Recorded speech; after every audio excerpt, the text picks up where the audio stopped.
भाइयों बच्चों, आज हम सभी कॉम्पिटिटिव एग्ज़ाम के लिए ये अपना सेशन शुरू करते हैं। हमारा प्रथम क्वेश्चन है, निम्न सिंधु घाटी की सभ्यता का सर्वाधिक उपयुक्त नाम क्या है? बताइए आप। सैंधव सभ्यता हो सकता है, सिंधु घाटी की सभ्यता, हड़प्पा सभ्यता, या ये सभी,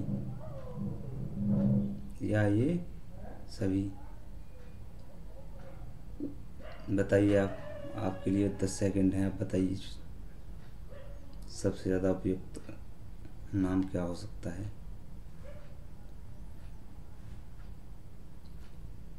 कुछ बच्चे बता रहे हैं सैंधव सभ्यता। सैंधव सभ्यता तो कतई नहीं है।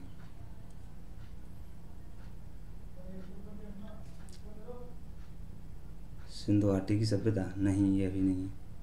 तीनों बता रहे हैं, कुछ तीनों हैं, नहीं तीनों भी नहीं है।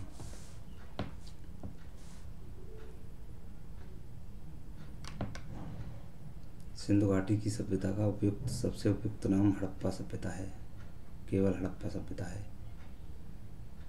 ये दोनों नहीं है, ये तीनों भी नहीं है। चलो अब हम अपने नेक्स्ट क्वेश्चन पर चलते हैं। प्रथमतः सौर मंडल के बारे में विश्व के समकक्ष जानकारी प्रस्तुत करने का श्रेय निम्न में से किस विद्वान का है? बताइए। गैलीलियो गैली, या फिर स्ट्रैबो, या कोपरनिकस, या केपलर। बताइए क्या हो सकता है आपके। 5 सेकंड आपको दी जाती हैं, बताइए आप सोच करके।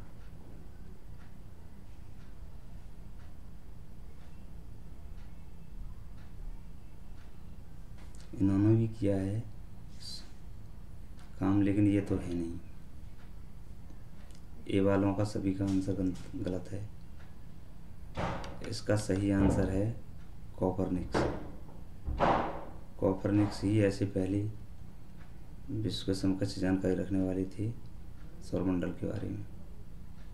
हमारा राइट आंसर हुआ कोपरनिकस। चलो हम अपने नेक्स्ट क्वेश्चन पर चलते हैं। नेक्स्ट क्वेश्चन है, 1922 में किस व्यक्ति ने मांग की थी कि भारत की जनता स्वयं अपने अपने भविष्य का निर्धारण करेगी? बताइए।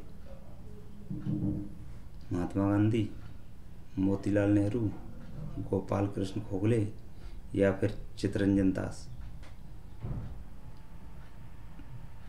आप बताइए सोच के अपने हिसाब से। मोतीलाल नेहरू कतई नहीं है। मोतीलाल नेहरू इसके सबसे उपयुक्त, 1922 में आंदोलन किसने शुरू किया था? महात्मा गांधी। तो इसका उपयुक्त नाम महात्मा गांधी होगा। महात्मा गांधी हमारा सही राइट आंसर है।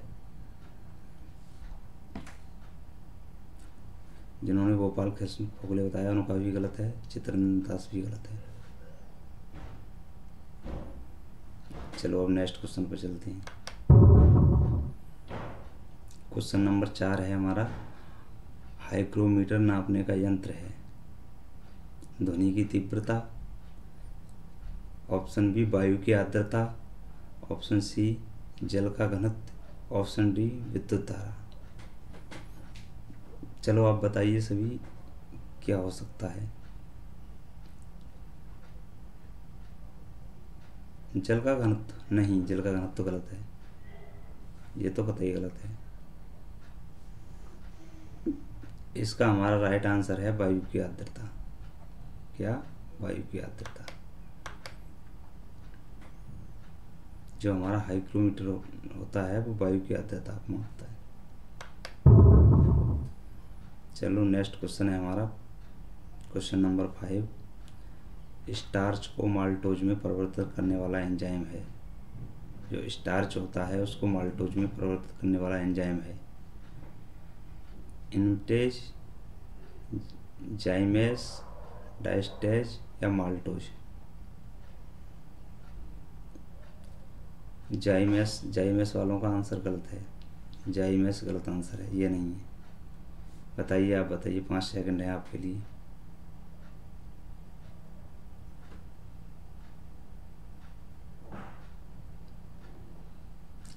डाइस्टेज ये भी गलत है। माल्टोज ये भी गलत है। इसका सही आंसर है इनोटेज। ये हमारा राइट आंसर है। नेक्स्ट क्वेश्चन हमारा क्वेश्चन नंबर 6। पुष्पों का अध्ययन कहलाता है। पुष्पों का अध्ययन क्या कहलाता है? एंथोलॉजी, ग्रस्टोलॉजी, फिनोलॉजी, पॉलिनोलॉजी। ग्रस्टोलॉजी वालों का आंसर सबका गलत है। फिनोलॉजी नहीं कहलाता है। बताइए, आप बताइए क्या हो सकता है दोनों में से, ए और डी में से। इसका सही आंसर डी है, एंथोलॉजी कहलाता है। ये भी गलत है आपका। चलिए अब नेक्स्ट क्वेश्चन नंबर 7 पर चलते हैं। क्वेश्चन नंबर 7 है हमारा,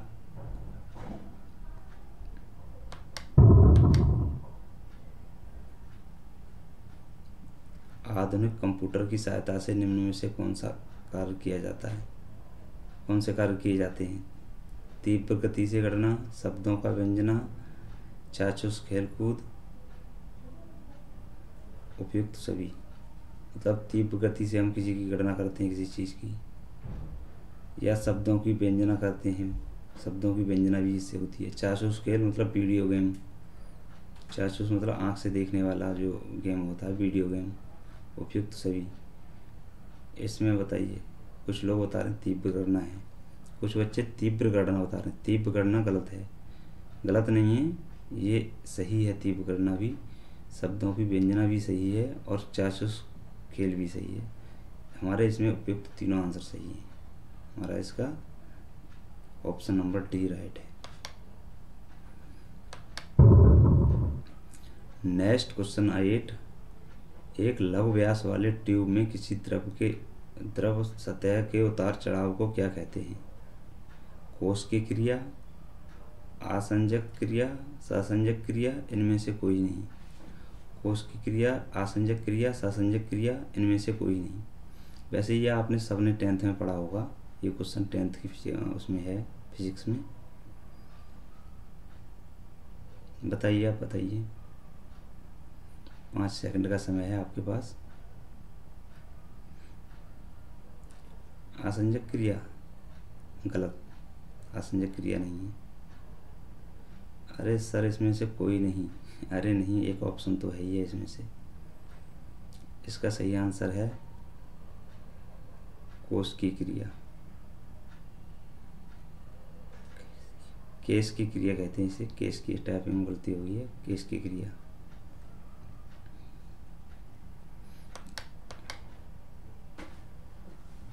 इसका सही आंसर केश की क्रिया है। हमारा नेक्स्ट क्वेश्चन नंबर 9 है। जनगणना 2001 के अनुसार भारत में कितने प्रतिशत व्यक्तियों को कृषि में रोजगार उपलब्ध है? जनगणना 2001 के अनुसार भारत में कितने प्रतिशत व्यक्तियों को कृषि में रोजगार उपलब्ध है? 60%, 52%, 54.6%, 72%। बताइए आपका आंसर क्या है? सर 52% सही है। नहीं, 52% सही नहीं है बच्चों। मैं आपको बता रहा हूँ, ये 2001 के अनुसार जो भारत में कृषि में जो रोजगार उपलब्ध है वो 54.6 है। 54.6 हमारा सही आंसर है, बाकी सब गलत है।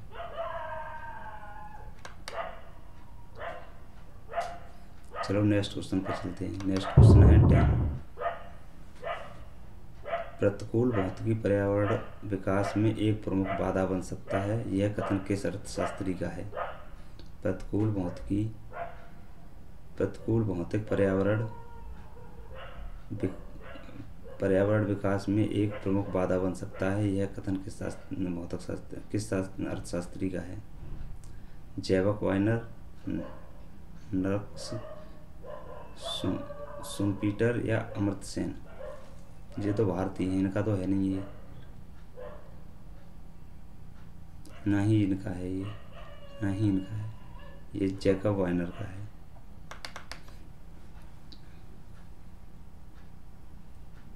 चलो नेक्स्ट क्वेश्चन की तरफ चलते हैं। नेक्स्ट क्वेश्चन नंबर 11 है हमारा, निम्न में से कौन सी विदेशी गाय नहीं है? निम्न में से कौन सी विदेशी गाय नहीं है बताइए। ये तो आप जैसा आपके लिए बहुत महत्वपूर्ण क्वेश्चन है। आप सब ज़्यादातर लोग कृषि कार्य से जुड़े हुए हैं। बताइए कौन सा है इसमें सही।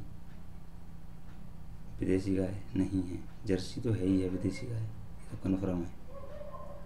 और हॉल्स्टीन फ्रीजियन भी ये विदेशी है। ब्राउन कीस भी विदेशी है। कांकरेज है, यह विदेशी गाय नहीं है। हमारा सही आंसर है ये है कांकरेज ही हमारा सही आंसर है, बाकी सब गलत है। चलो नेक्स्ट क्वेश्चन 12 की तरफ चलते हैं। नेक्स्ट क्वेश्चन 12 है हमारा, निम्न में से कौन संयुक्त राष्ट्र की आधिकारिक भाषा नहीं है? निम्न में से कौन संयुक्त राष्ट्र की आधिकारिक भाषा नहीं है बताइए आप सभी। देखिए इनमें से कौन नहीं है। सर स्पेनिश नहीं है। अरे ये तो होगी, आप जानते हो कि जो संयुक्त राष्ट्र है अंग्रेज़ों का देश है, अंग्रेज़ों की संस्था है ये, तो इसमें फ्रेंच भी होगी, अंग्रेजी तो कंपलसरी है, इसमें जापानी नहीं है। जापानी संयुक्त राष्ट्र की आधिकारिक भाषा नहीं है। एक संस्था है, ज़्यादातर इसमें अंग्रेजी जुड़े हुए हैं।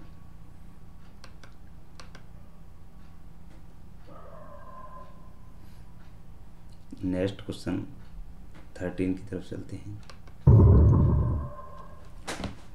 नेक्स्ट क्वेश्चन 13 है हमारा, हरे पौधों को कहा जाता है। बताइए आप, कितना बढ़िया क्वेश्चन है आपका। हरे पौधों को क्या कहा जाता है? प्राथमिक उत्पादकता, प्राथमिक उपभोक्ता, परिपोषित या मृतोपजीव। हरे पौधे क्या होते हैं? प्राथमिक उपभोक्ता गलत है, परिपोषित भी गलत है, मृतोपजीव, इनमें दोनों में बताइए और डी में क्या हो सकता है। क्वेश्चन नंबर 13 हमारा, क्वेश्चन नंबर 13 आप बता सकते हैं क्या हो सकता है? हरे पौधों को क्या कहा जाता है? कुछ लोग प्राथमिक उत्पादक बता रहे हैं, कुछ मृतोपजीव बता रहे हैं।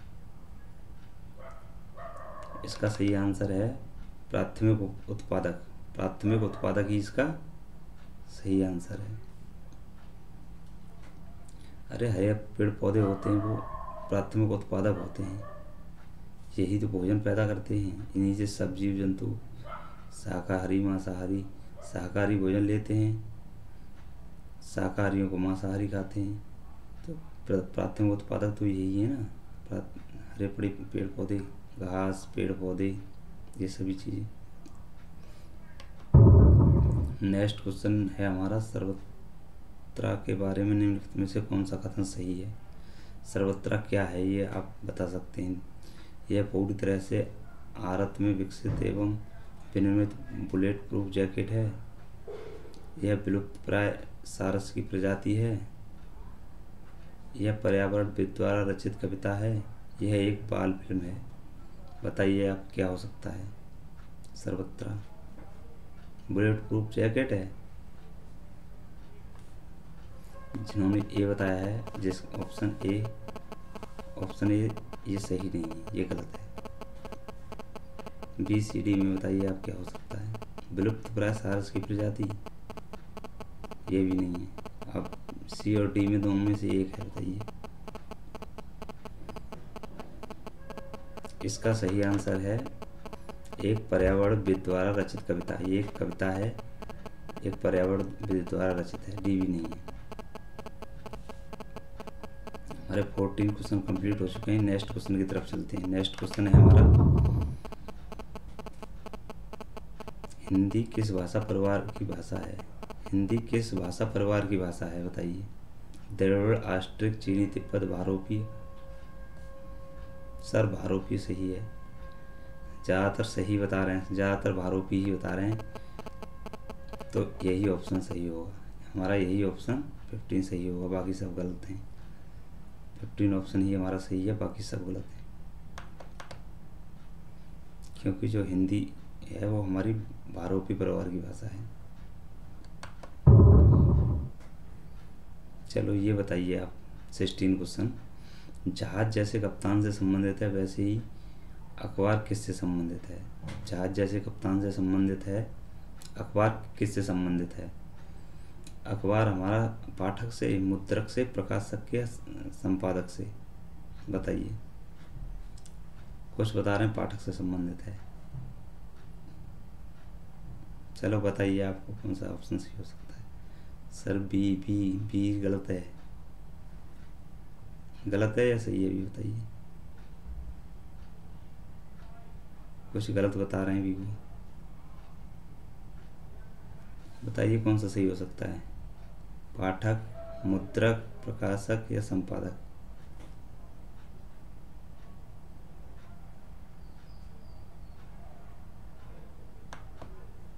इसका सही आंसर है संपादक। ये तीनों गलत हैं। जो सही आंसर है वो क्या है? अरे सॉरी, ये तीनों गलत हैं। सही आंसर हमारा क्या है? संपादक। सही आंसर संपादक है।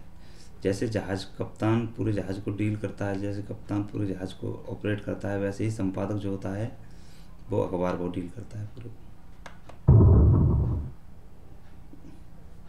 ये मैथ का क्वेश्चन है 17, क्वेश्चन नंबर 17। श्रेणी 1 + 2 + ... के कितने पदों का योगफल 5050 होगा?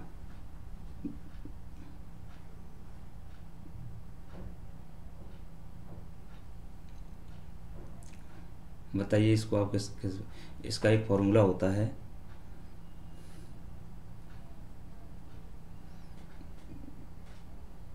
पदों का योगफल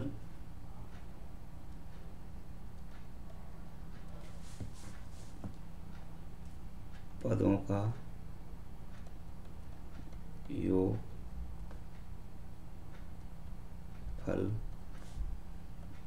इक्वल टू n/2 ब्रैकेट में 2a plus n-1 into T bracket बंद। यहाँ देखो हमारी ये श्रेणी चल रही है। क्या है श्रेणी हमारे पास? 1 + 2 + 3 ... इसके पदों का योग कितना है? योग कितना है इसका?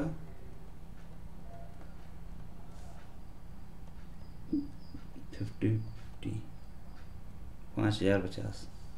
तो यहाँ हम, आप जानते होंगे कि हम पद श्रेणी के प्रथम पद ए होता है। ए इक्वल टू यहाँ कितना है? 1।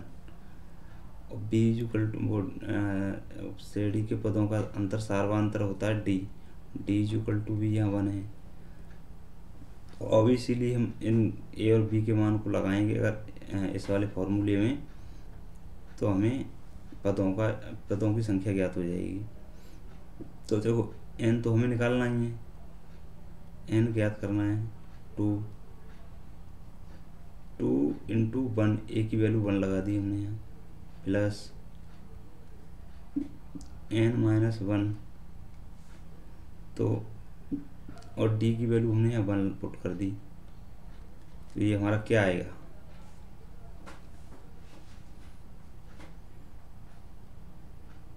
ये योग कितना है हमारा? 5050। इसमें हम क्या करें?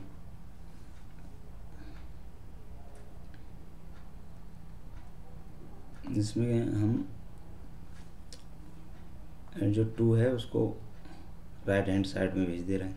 तो ये रह जाएगा हमारा n2 + n-1 इक्वल टू, ये हो जाएगा इधर हमारा 10,100। ये हो जाएगा हमारा, इधर 2 में से बन जाएगा तो 1 बचेगा, n² + n, और इधर से ये भी इधर ही ले आएंगे तो ये आएगा 10,100 इक्वल टू 0। अब इसमें हम द्विघात समीकरण से इसके गुणनखंड कर देंगे तो क्या हो जाएगा? ये एन प्लस एन स्क्वायर, और यहाँ हम कर लेंगे plus 101 n minus 100 n minus 10,100 equal to 0। Now अब क्या करेंगे हम, क्योंकि हमने इसको 101 और 100 का जब हम मल्टीपल करेंगे तो हमारा 10,100 आएगा। तो ये हमारा द्विघात समीकरण बन जाएगा, एक ब्रैकेट में हो जाएगा हमारा, यहाँ से हम कॉमन ले लेंगे n, तो यहाँ रह जाएगा हमारा n प्लस 101, और यहाँ से कॉमन ले लेंगे हम माइनस 100, तो यहाँ रह जाएगा हमारा n minus 100, n minus n plus 101, n plus 101 equal to 0। तो हम यहाँ ले सकते हैं, एक ब्रैकेट में हो जाएगा हमारा n माइनस 100, और एक में हो जाएगा हमारा n प्लस 101 इक्वल टू 0। तो हमारा n की वैल्यू आ जाएगी 100, और एक आ जाएगी वैल्यू n की यहाँ से माइनस 101। माइनस की वैल्यू हमारी होगी नहीं, क्योंकि पदों की संख्या तो वो पॉजिटिव में होगी, तो ये वैल्यू हमारी कट जाएगी। हमारा आंसर होगा 100। हमारा इसमें सही उत्तर क्या है, हमारा 100। इस श्रेणी में ऑब्वियसली 100 पद होंगे, उनका योग 5,450 होगा। नेक्स्ट क्वेश्चन की तरफ चलते हैं। ये क्वेश्चन भी इंटरेस्टिंग है, देखो इसको हम कितनी आसानी से और कितनी जल्दी कर सकते हैं। जैसे रुपए, क्वेश्चन नंबर 18 है ये हमारा, रुपए 6.20 प्रति किलो वाले चावल और रुपए 7.20 प्रति किलो वाले चावल को किस अनुपात में मिलाया जाए कि मिश्रण रुपए 6.50 प्रति किलो हो जाए, बताइए। देखो इसमें हम कर सकते हैं आसानी से। हमारे पहले रेट क्या है 6.20, और दूसरे क्या है हमारे 7.20, और हमारा अब मिलाने के बाद कितना हो जाना चाहिए 6.50 रुपये प्रति किलो। तो हम क्या करेंगे, इन दोनों, इनका और इनका और इनका अंतर कर लेंगे। इनका अंतर करेंगे तो हमारा कितना आएगा 0.70, और इनका, इसका और इसका अंतर करेंगे तो कितना आएगा, इसका अंतर करेंगे तो कितना आएगा 0.30। तो हमारा अनुपात क्या बन जाएगा 0.70 अनुपात 0.30। अब जब ये पॉइंट में है तो पॉइंट कट जाएंगे, दोनों तरफ के जीरो भी हमारे यहाँ से कट जाएगा, तो ये रह जाएगा हमारा 7:3। तो हमारा ऑप्शन नंबर बी इसका सही होगा, बी ऑप्शन करेक्ट है। चलो नेक्स्ट क्वेश्चन की तरफ चलते हैं। इसमें देखो क्वेश्चन नंबर 19 में दिया है 40 किलोमीटर प्रति घंटा की औसत गति से चलकर एक रेलगाड़ी अपने गंतव्य पर समय पर पहुंच जाती है। यदि वह 35 किलोमीटर प्रति घंटा की औसत गति से चले तो वह 15 मिनट देरी से पहुंचती है। तदनुसार उस पूरी यात्रा की दूरी कितनी है। देखो वह 15 मिनट की देरी से पहुंचती है, तो हम समय कैसे निकालेंगे। चाल हमें यहाँ कितनी दी हुई है, यहाँ हमें चाल दी है, चाल इज इक्वल टू 40 किलोमीटर प्रति घंटा है, और जब वो देरी से पहुंचता है तब चाल कितनी है, जब देरी से पहुंचता है तब चाल है 35 किलोमीटर प्रति घंटा।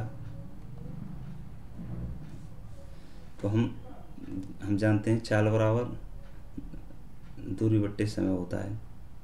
चाल बराबर दूरी बट्टे समय होता है।